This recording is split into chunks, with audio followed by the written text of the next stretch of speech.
Vamos ver aqui, chegou a hora da nossa matéria.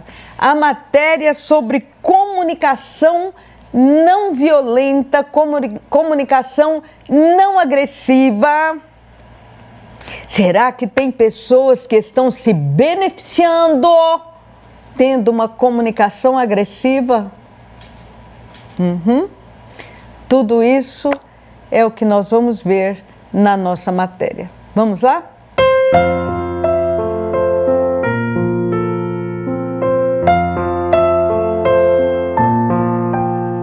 A comunicação é uma parte essencial da nossa vida cotidiana. Ela molda nossas interações tanto pessoais como profissionais. No entanto, muitas vezes, as palavras que usamos podem causar mal-entendidos, conflitos e até mesmo ferir sentimentos. Imagine viver em uma sociedade em que as pessoas não respondam a ataques verbais com mais ataques, mas sim com compaixão e compreensão. É exatamente isso que a comunicação não violenta busca promover. Esta abordagem, desenvolvida pelo psicólogo Marshall Rosenberg na década de 1960, se concentra em expressar sentimentos e necessidades de forma respeitosa e empática. Ela enfatiza a importância de ouvir atentamente e se comunicar de maneira não crítica, buscando construir pontes de compreensão. A comunicação não violenta é uma proposta para nossa cultura, para o mundo, que foi estruturada pelo psicólogo americano Marshall Rosenberg. Ele tinha uma inquietação desde criança, porque ele sofreu muita violência, ele era filho de judeu. Então ele queria entender por que as pessoas maltratam umas às outras, pela cor da pele, pela raça. Por quê? De onde vem a violência? Ele tinha essa curiosidade. E aí ele cresceu com essa curiosidade e ele fez uma pesquisa, né? Quando ele entrou na universidade, ele fez psicologia, mestrado, doutorado, ele foi descobrindo que a origem da violência é a nossa linguagem, é a forma como nós fomos educados. Antes de tudo, é importante entender o que se caracteriza a comunicação violenta. Este professor especialista em comunicação e alta performance explica. Uma comunicação violenta que muita gente não capta e que talvez seja das mais violentas que existem é para aquela pessoa que convive com outra e a outra não tem escuta ativa. É bom lembrar que na comunicação não violenta, qual que é o primeiro preceito? O primeiro preceito é a empatia. E empatia exige escuta ativa. Então imagine que você está conversando com alguém e aí você diz assim a esse alguém: olha, eu estou com um problema assim, assim, assim. A pessoa para a sua fala, toma a sua fala e diz assim: não, mas isso aí porque você passou, eu também já passei. E blá, blá, blá, isso isso aí você vai superar esse detalhe. Muitas pessoas não consideram, mas tecnicamente falando, essa comunicação é extremamente violenta. Então, todas as vezes em que alguém toma a sua fala, não tem empatia em relação a você e começa a fazer o chamado juízo de valor, que é a opinião sobre uma coisa que nem sabe, que não sente, essa comunicação é chamada de comunicação violenta. A comunicação violenta pode ser extremamente prejudicial para a saúde mental. Os malefícios é todo esse adoecimento aí que a gente está vendo, né? Explodiu o número de adoecimento por ansiedade, por depressão, o número de suicídio, de automutilação, né? Tá? O Brasil é campeão. Né? Por quê? Porque nós temos uma cultura que prevalece esse modelo de julgamento, de crítica. Basta você dar um errinho lá, né? Falar uma coisa assim que o outro não concorde lá nas redes sociais, que a sua vida pode ser destruída. Punição, para que você deixe de ser má e passe a ser uma pessoa boa. E o má é diferente do que eu penso.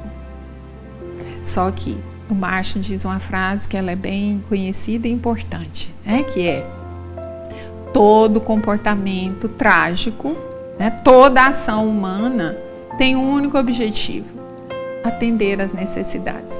por trás de todo comportamento violento tem uma necessidade ou várias necessidades não atendidas. A gente está lutando para que nossas necessidades sejam atendidas. O objetivo de fazer o outro te entender quando você não se comunica da forma apropriada não é alcançado. Ou seja, segundo esta neurocientista, a tendência é a pessoa se retrair e se afastar. Você pode dizer que, por exemplo, a parte motora, você pode não se afastar. Mas como você tem vontade de se afastar, digamos que áreas relacionadas a questões motoras no nosso cérebro, elas vão ativar mesmo que você não esteja se afastando, quando existe essa repulsa. Mas cada um reage de uma forma. Uma pessoa quer se afastar, e ela às vezes até com o corpo se afasta. Outras podem ficar mais paralisadas. Tem pessoas que são mais rápidas, pessoas que são mais lentas. Uma pessoa que é mais lenta, nessa hora, ela não vai acontecer nada diferente no cérebro dela. Ela está recebendo essa conversa como qualquer outra. E ela vai elaborar essa conversa muitas horas depois. Às vezes, minutos depois, às vezes dias depois. Então varia muito de um para o outro. Uma pessoa que já sinta essa repulsa momentânea pode ter, digamos, essa atividade. Uma pessoa que sinta medo vai ter áreas do cérebro relacionadas a medo. Agora, se a comunicação violenta é prejudicial para quem comunica de forma violenta, imagina para o receptor. Por isso, ao lidar com essas situações, mesmo que pareça difícil, é importante não reagir de forma agressiva. O ideal também é aplicar a comunicação não violenta. Primeiro é a autoempatia. Quando eu escuto, quando eu vejo, nossa, estou sentindo raiva. O que mais além de raiva que eu estou sentindo? Nossa, estou constrangida. Estou aqui me sentindo impotente, não sei o que fazer. Eu queria tanto falar, mas eu não sei o que falar. Nossa, me dá um sentimento ruim, né? Me sinto uma dor aqui, de tristeza. Como era importante para mim ser escutada. Como a gentileza para mim na hora de se expressar, como a gentileza para mim é algo importante. Então, quando essa pessoa não me ofereceu isso doeu em mim. Doeu não é porque ele é mal educado, é grosso, não. Doeu porque eu gosto de gentileza. Eu gosto de educação. Eu gosto de cuidado, aprecio. Isso é algo importante na minha vida. Eu quero cuidar disso na minha vida. Autoempatia. Só isso já alivia metade do nosso estresse, ou 80%. Tá, mas eu quero me expressar de forma autêntica. Agora eu já posso. Aí eu vou usar os 4 elementos. Né? Então, olha, quando você disse ou quando você fez assim, nossa, eu me senti assustada. Porque eu gosto muito de diálogo. Para mim é importante a forma de falar, de se expressar, né? Então, eu gostaria que a gente conversasse de uma forma diferente. Pode ser? A Organização Mundial da Saúde, a OMS, define a violência como uso intencional da força física ou poder, tanto na realidade quanto ameaças, o que pode resultar em danos a si próprio, a outras pessoas e a comunidades. Diante desta ampla definição, é pertinente refletirmos: as nossas ações e palavras têm prejudicado outras pessoas? Se sim, é possível adotar uma comunicação não violenta? Mudar nossa forma de comunicar com as pessoas é possível sim. Porém, essa mudança começa de dentro para fora. No método desenvolvido pelo psicólogo Martin Usenberg, há 4 componentes para aplicar a comunicação não violenta. Observação. A comunicação não violenta começa com a observação objetiva de uma situação, sem fazer julgamentos. O primeiro pilar é o pilar da observação. E o que seria essa observação? É a capacidade de eu detectar, de eu conhecer o outro. O nome disso especificamente é empatia. Esse é um nome técnico para isso. É colocar-se no lugar do outro. Veja, se o outro, em regra, é uma pessoa que domina a língua culta, que domina o que se chama de gramática normativa da língua portuguesa, e é uma pessoa cuidadosa, por exemplo, em relação às palavras, é uma pessoa que se ofende, teoricamente, com palavras que sejam mais chulas.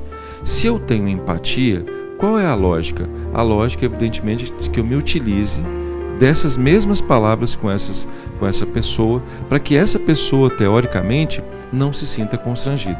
Mas vamos imaginar que você, de alguma maneira, conviva com uma pessoa que teoricamente seja mais simples.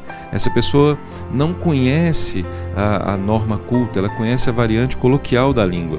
Ao escolher palavras que têm relação com a vida dela pessoal, você concorda comigo que ela vai se sentir muito mais conectada com você e, consequentemente, ao se sentir mais conectada com você, você vai deixar de constrangê-la. Ao fazê-lo, você está na comunicação não violenta. Então, muita gente pensa que a comunicação não violenta está ligada apenas ao conhecimento da norma culta da língua portuguesa. Não é verdade. Está, antes de tudo, ligado ao conhecimento empático. É saber com quem eu estou conversando. É colocar-me no lugar dessa pessoa. E, a partir daí, dessa perspectiva da empatia, que é o primeiro dos 4 pontos da comunicação não violenta, é que nós conseguimos efetivamente a conexão com as pessoas e, obviamente, que elas não se sintam constrangidas. Em seguida, é fundamental identificar os sentimentos que a situação desperta. Eu tenho que retirar meu sentimento. E o que seria esse retirar meu sentimento? Alguém foi grosseiro comigo, alguém foi deselegante comigo. Eu observei essa pessoa, observei o aspecto empático e percebi, bem, não está num bom dia, ou ela apenas recebeu esse tipo de criação, então eu não poderia esperar dela outra ideia que não exatamente a que ela consegue produzir aqui agora. Então eu retiro meu sentimento. Então, primeiro passo, eu observo. Segundo passo, eu retiro meu sentimento. Isso não é novo. Certamente nós já escutamos isso das nossas avós, né? Quando eles dizem, fulano hoje não está bem, ou fulano infelizmente não recebeu uma boa criação, então não entre nessas discussões, isso não vale a pena, porque isso vai inclusive manchar o seu ethos, né? Manchar a sua vida pessoal. Então, primeiro ponto, observar. Segundo ponto, é retirar o sentimento. As necessidades subjacentes de cada pessoa desempenham um papel crucial na comunicação não violenta. Compreender e comunicar essas necessidades de forma aberta é o caminho para encontrar soluções que são satisfatórias para ambos os indivíduos. E, finalmente, a comunicação não violenta envolve a formulação de pedidos claros e concretos. Isso ajuda a estabelecer expectativas e buscar a cooperação das partes envolvidas. A comunicação não violenta, ela gera numa perspectiva de ética, ela surge numa perspectiva de ética, numa perspectiva de etiqueta, a percepção de que o outro é muito importante em nossas vidas. Que o diálogo e o processo de comunicação, de persuasão, de convencimento em relação ao outro, está exatamente na capacidade que eu tenho de fazer com que aquele outro não faça algo que eu queira pela força, mas que faça algo que eu queira por meio do entendimento, por meio da razoabilidade. E é isso que a comunicação não violenta prega.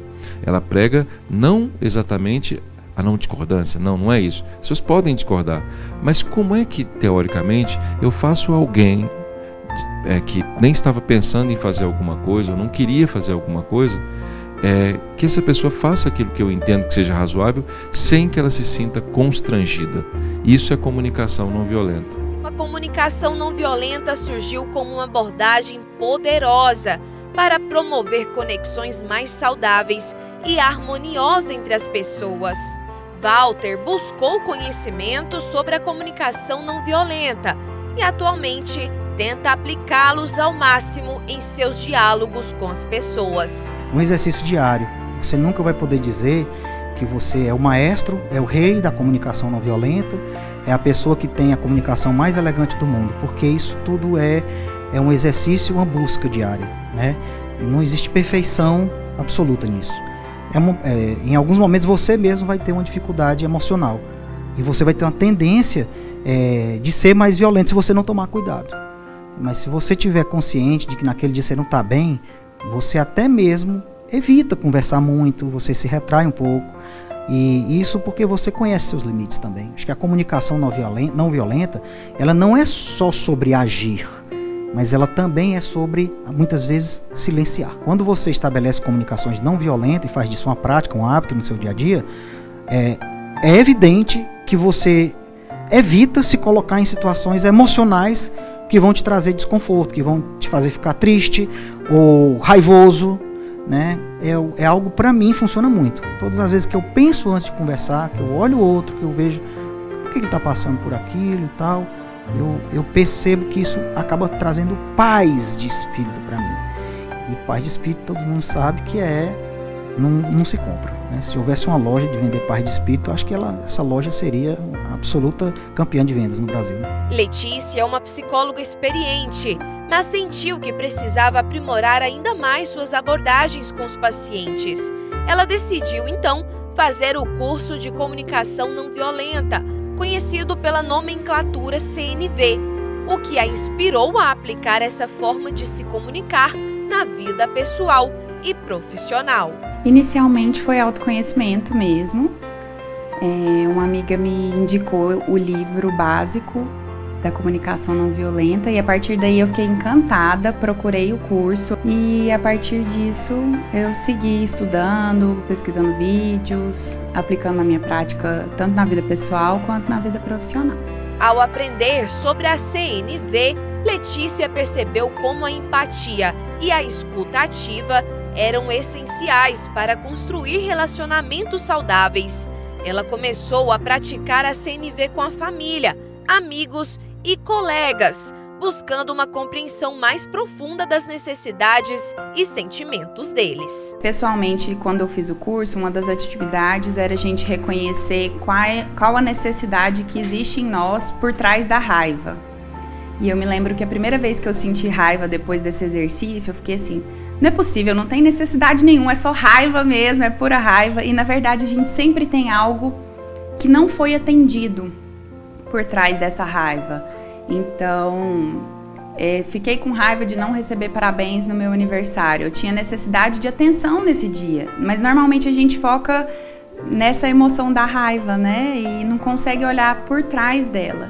Esse foi um dos meus maiores desafios pessoalmente falando. No consultório, Letícia também percebeu que a CNV ajudava a lidar com situações desafiadoras e conflitos de forma mais construtiva. Ela conseguia ajudar seus pacientes a identificar suas emoções e compreender suas necessidades. Entre os benefícios da comunicação não violenta estão a redução de conflitos, fortalecimento de relações, melhoria na resolução de problemas, desenvolvimento pessoal, impacto na sociedade quando é usado em diversas áreas, desde a educação até resolução de conflitos globais, contribuindo para um mundo mais pacífico e, por fim, um caminho para um futuro mais empático. A comunicação não violenta é uma abordagem eficaz para a resolução de conflitos em todos os níveis, inclusive na prevenção de guerras. Embora a CNV tenha sido desenvolvida por Marshall Rosenberg no século XX, muitas das ideias e princípios subjacentes à CNV podem ser relacionadas com a forma como Jesus tratava as pessoas. Jesus tinha a missão de propagar mensagens valiosas para o mundo, anunciar as boas novas. E na Bíblia, ele é retratado como uma pessoa que demonstrava empatia e compaixão em seus relacionamentos com as pessoas. Ouvia atentamente as preocupações e necessidades de todos, demonstrando um profundo respeito. Ele também usava histórias e parábolas para transmitir mensagens importantes. Além disso, a CNV enfatiza a importância de evitar julgamentos e críticas.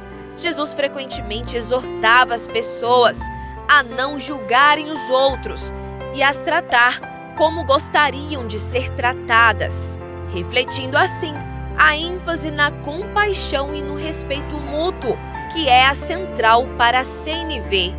E como a Bíblia diz em Efésios capítulo 5, versículos 1 e 2, sede, pois, imitadores de Deus, como filhos amados, e andai em amor, como também Cristo vos amou, e se entregou a si mesmo por nós, em oferta e sacrifício a Deus, em cheiro suave. Ou seja, devemos agir como Jesus, ser mais compreensivo, empático e agir com mais amor. A vida já é difícil por si só o suficiente. Por que não buscar leveza em nossas interações uns com os outros?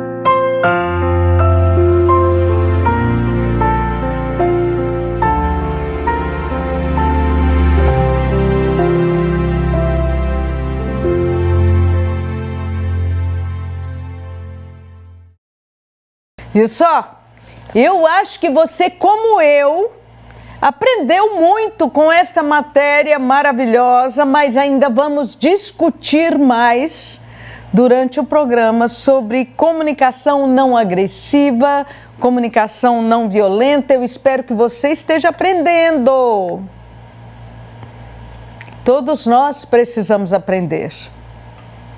Todos nós precisamos aprender. Talvez você se ache aí o alecrim dourado, né?